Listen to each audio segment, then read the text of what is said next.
Türkiye Cumhuriyyəti hər il olduğu kimi bu ildə Gürcüstandakı az təminatlı müsəlman ailələrə qurbanlıq heyvanlar göndərib. Belə ki, Türkiyə Diyanət Vəqfi tərəfindən Gürcüstandakı az təminatlı müsəlman ailələr üçün ümumilikdə 200 baş iri buynuzlu heyvan göndərilib. Aktualca xəbər portalına danışan Bütün Gürcüstan Müsəlmanları İdarəsinin Şərqi Gürcüstan üzrə müftisi Etibar Eminov bildirib ki, əvvəlki illərlə müqayisədə Türkiyə dövləti bu il daha çox qurbanlıq ehsan edib. Cümə günü ayın 6-sında Qurban Bayramıdır. Hər il olduğu kimi bu ildə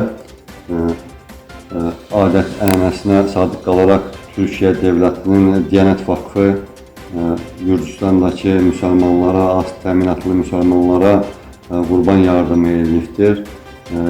Keçən ilinə baxanda nisbətən bu il biraz da artırıblar onu.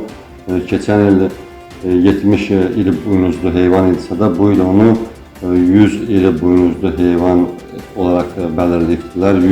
100 bizə, Şərqi Gürcüstan müftülüyünə, 100 də Qərbi Gürcüstan müftülüyünə. Biz də bir müftü olaraq onu bölgəmizə ayrılan qurbanları bizim şərqdə 10 bölgədə, hər bölgədə 10'ar dənə böyükbaş heyvan kəsəcəyik inşallah və onu imamlarımızın, müftülərimizin vasitəsilə az təminatlı insanlara inşallah onu paylayacağıq.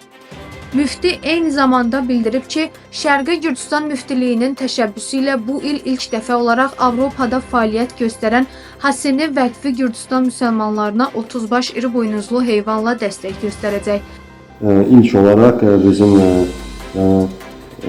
təşəbbüsümüzlə Avropada yerləşən Haseni təşkilatı vardır. Dünyada çox xeyirxah işlərə imza atıblar onlar. Onların da bu il bizim Gürcüstan müsəlmanlarına 30 büyükbaş heyvan olaraq dəstəkləri olacaqdır. Onu da yenə bölgəmizdə dağıdacaq. Başqa müsəlman dövlətlərlə də hal-hazırda bir şeyimiz gedir, söhbət davam edir. Ola bilər ki, Ərəb dövlətlərindən də inşallah yardım olar müsəlmanlara.